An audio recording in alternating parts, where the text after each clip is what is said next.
मिजोरम की राज्यपाल कमला बेनीवाल की बर्खास्तगी पर बवाल मच गया है। कांग्रेस ने बेनीवाल की बर्खास्तगी को असंवैधानिक करार दिया है, जबकि संसदीय कार्य मंत्री वेंकैया नायडू ने कहा है कि बेनीवाल की बर्खास्तगी के पीछे कोई राजनीति नहीं है।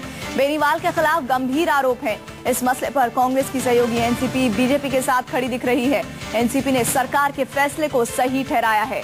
1 महीने पहले उन्हें गुजरात के राज्यपाल पद से ट्रांसफर कर मिजोरम का राज्यपाल बनाया गया था।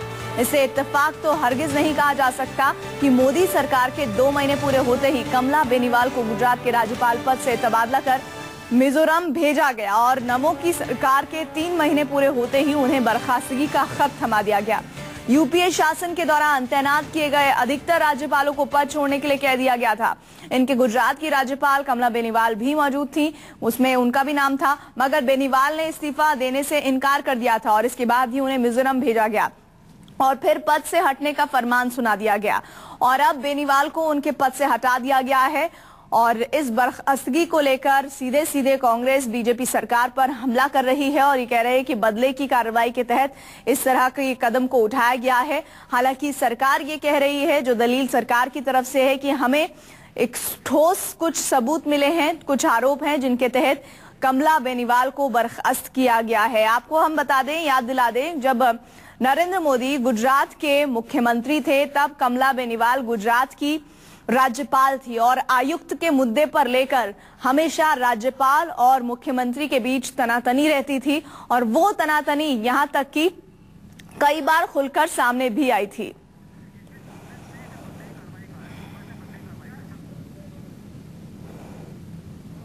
और इस बीच आपको हम बता दें कि कमला बेनीवाल की बर्खास्तगी को कांग्रेस ने असंवैधानिक करार दिया है, लेकिन मोदी सरकार ये कह रही है कि हमने संविधान के तहत ही कार्रवाई किए हैं। गंभीर आरोप है कमला बेनीवाल पर और इसीलिए उन्हें पद से बर्खास्त किया गया है।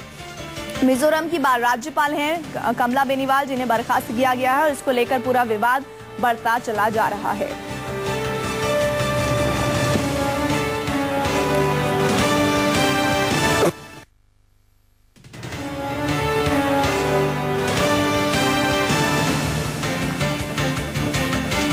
और इस पूरे मसले पर कांग्रेस के नेता राजीव शुक्ला ने क्या कहा है, आइए सुनिए।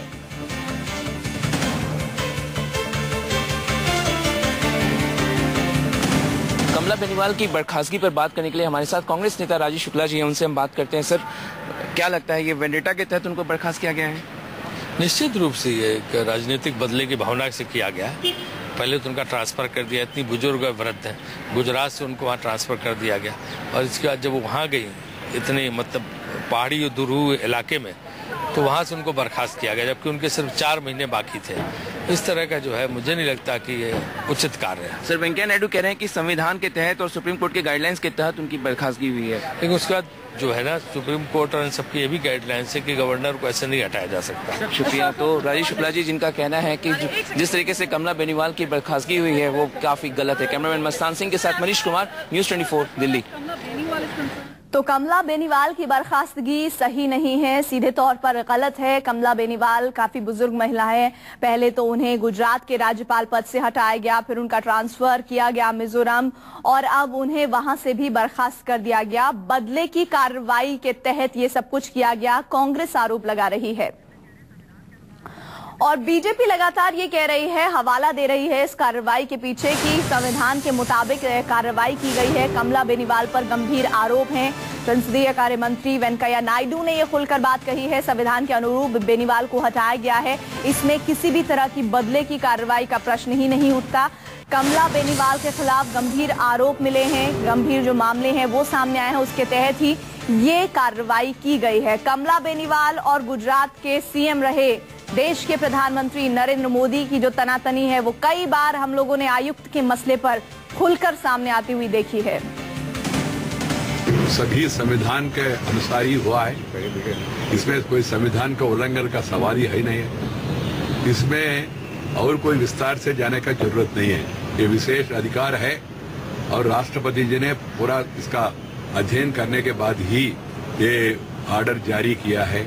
इसके बारे में अब पॉलिटिकल फायदा उठाने के लिए कांग्रेस प्रयास करना अच्छा नहीं है और ऐसा प्रयास करे तो पूरा तथ्य